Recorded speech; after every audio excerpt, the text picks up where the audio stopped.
Yeah, vacation stunts. How do you come up with the meatball thing? All right, guys. So the meatball thing actually has been popping and it's been. I've been using the meatball thing since college. It was kind of a thing. I was one of the few kids in my college from Jersey.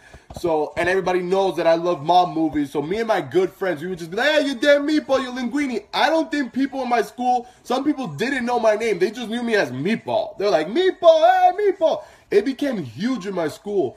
So in the house, I didn't want to call, I felt some type of way towards some people, but I didn't want to be like, yo, you're a loser, you're a coward, you're a punk.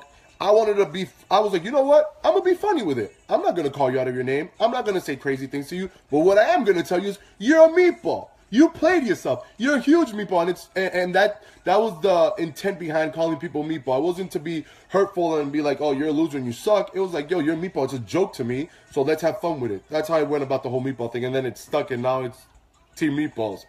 What the hell?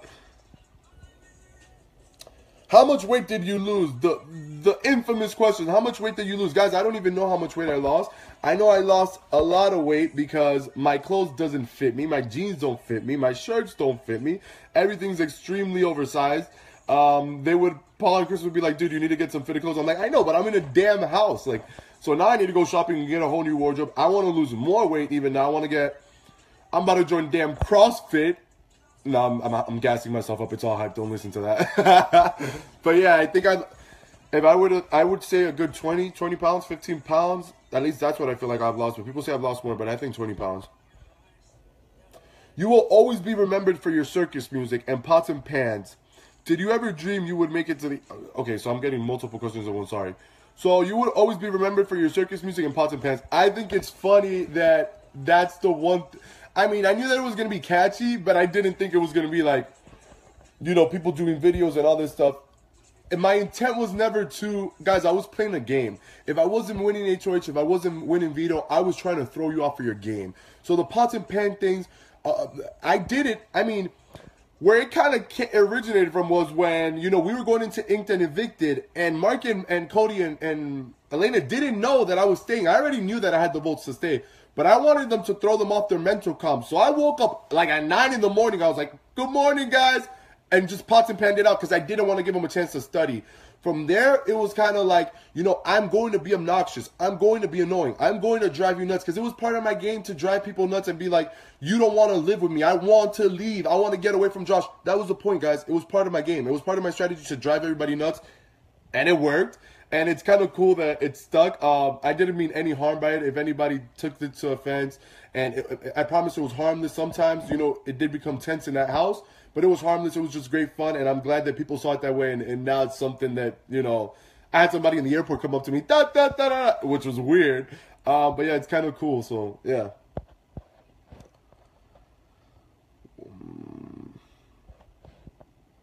Guys, did you ever dream that you would make it to the end? I have been dreaming of winning Big Brother since I first saw Big Brother. So yeah, I was, even in the house, I was envisioning myself in the end. I'm a big believer in just, if you believe it, you can do it, or just envision it in your mind, and then that's gonna happen for you. I'm a very positive person. I have a positive outlook, but I also try to manifest in my life what I want to happen.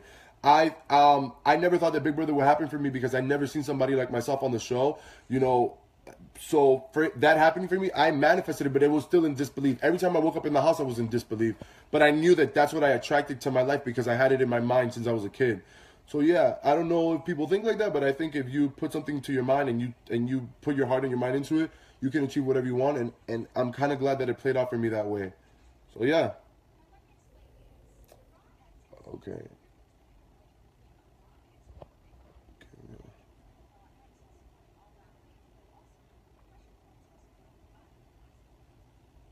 I love you guys too, guys. Thank you so much. Okay, give me a second. Okay, when will you come to Canada? Canada, I hear that I have a big fan base in Canada, so that's awesome. And I actually have some great news coming to you guys. I can't say anything, but I am coming to Canada sooner than you think. And as soon as I get all the details, guys, I'll let you guys know. But it's going to be Meatball Madness. We're going to have a great time. I can't wait to meet all my Canada fans. I think I'm a bigger fan of Canada than of Canada, being a fan of me. I don't know if that makes any sense, but I've only heard great things about Canada and all the stories and everything that people have to say about Canada sounds awesome. So I can't wait to meet all you guys. And, you know, you guys show me around Canada. I want my fans to take me around Canada. You know, shout out to Ika and Dimitri. I'm going to be, you know, blowing their phones up when I'm out there. And hopefully they come to whatever it is that I'm doing out there. But yeah, I can't wait to go to Canada. And as soon as I get all the details, I'll put it out. But yeah, I can't wait. Not answering that question.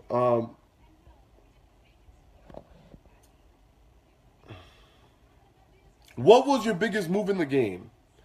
So, a lot of people don't think that I made a lot of moves in the game. But you know what? That's fine with me. My game was very underestimated, and a lot of people didn't realize how good of a game I was playing because I was underestimating.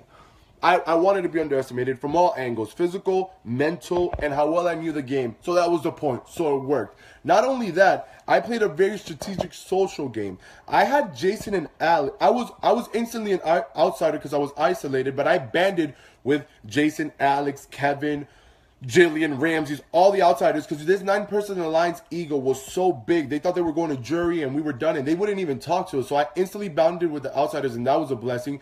But I connected day one with Jason, and from there I built a relationship with Alex.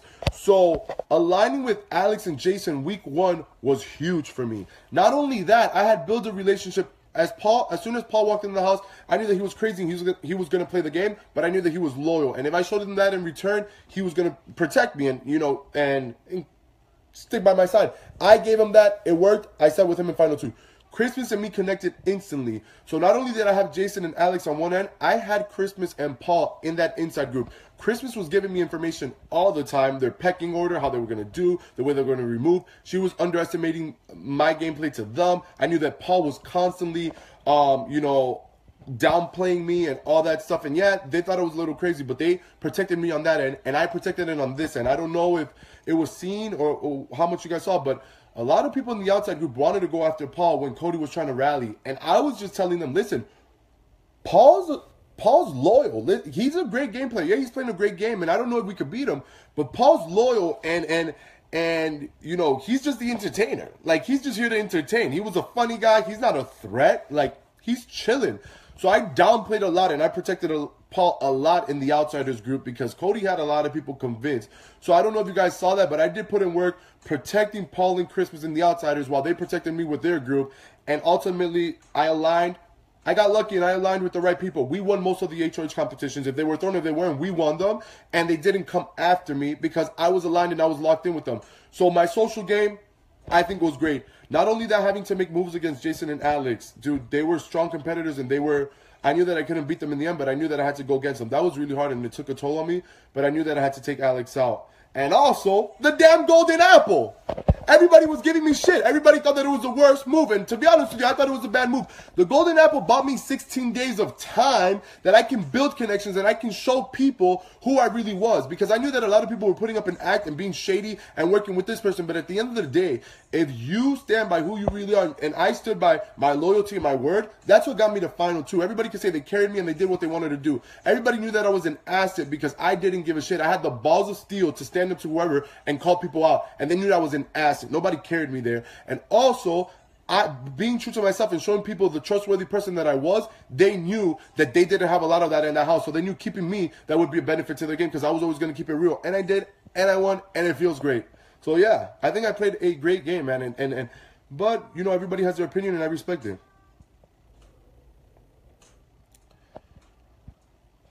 Favorite season and players. My favorite season has to be season 12, and just the brigade, man. The brigade, the way they played the house, the way that, you know, nobody knew they were working together. Nobody knew that they were, you know, how lethal and how good they were. The brigade.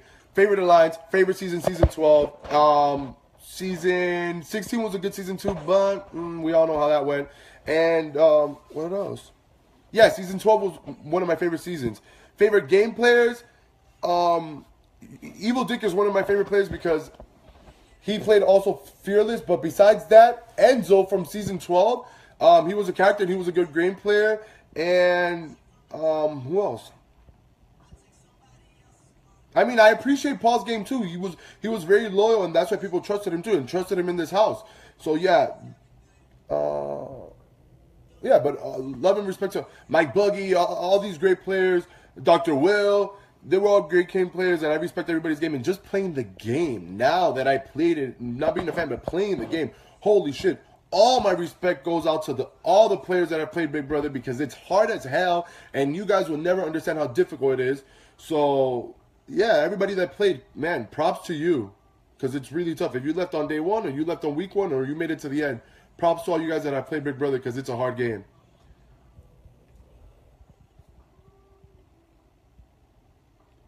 And I don't know if I said it, but Dan Giesling, guys, not only did he stay true to himself and stuck by his morals, but he played that everybody would say Dan Giesling, but he played a great game, and I respect it even more now that I played it than you know, when I was watching him as a fan.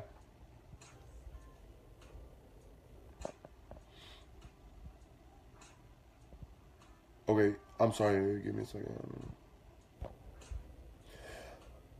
Okay, how was it living in that house full of different personalities? How did I get through the game without losing my mind? Well, obviously, if you ask me this question, and whoever's asking me this question, you're wrong, because I lost my mind every other week. I was losing my mind every other day. I lost my mind and said it how it was every other hour. So yeah, I lost my mind day one, I lost my mind. So whoever answered this and whoever keeps asking these questions, you have to go back and see, because I lost my mind the whole time from day one to day 92, and I owned it. How was it living with so many personalities? I thought I was a personality. I thought I was going to be the biggest personality, and then I instantly get hit with all these, like, you know, what I love about everybody, if I can say anything good about everybody, is that people were themselves. Well, for the most part, most of them, you know.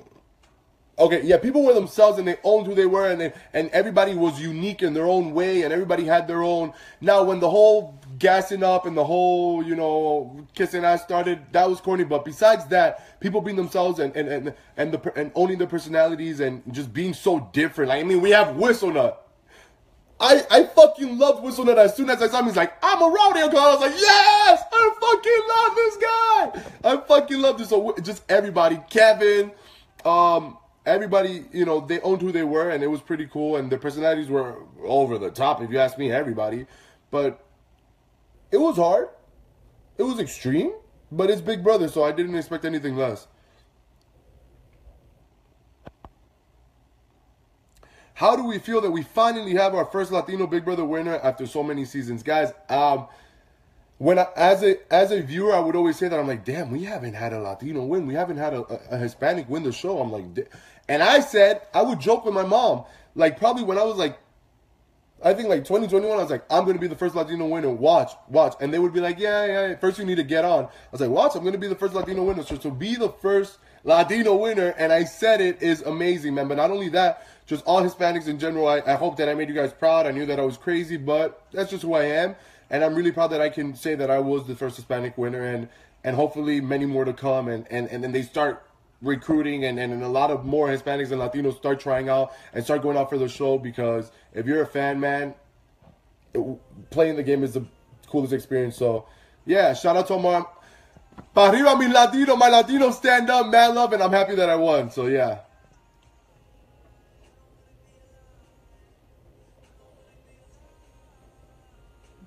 Thank you, guys. Guys, so these are a lot of questions, but I'm actually going to end it here because I have to go. I'm probably going to go out with some friends, and there's so many questions. I don't even think I got through the first half of them. But I'm going to be doing another, I'll do another Q&A with you guys real soon. Thank you guys for the love. Thank you guys for all the good, all the nice comments, all the videos, all the gifs, all the things that you guys send me. I love all the edits of me and Poshmas and Joshmas and all that stuff. I literally was watching them last night. So thank you guys for all the edits and all the love. And just, yeah, Team Meatballs, thank you. I'll talk to you guys soon. Deuces!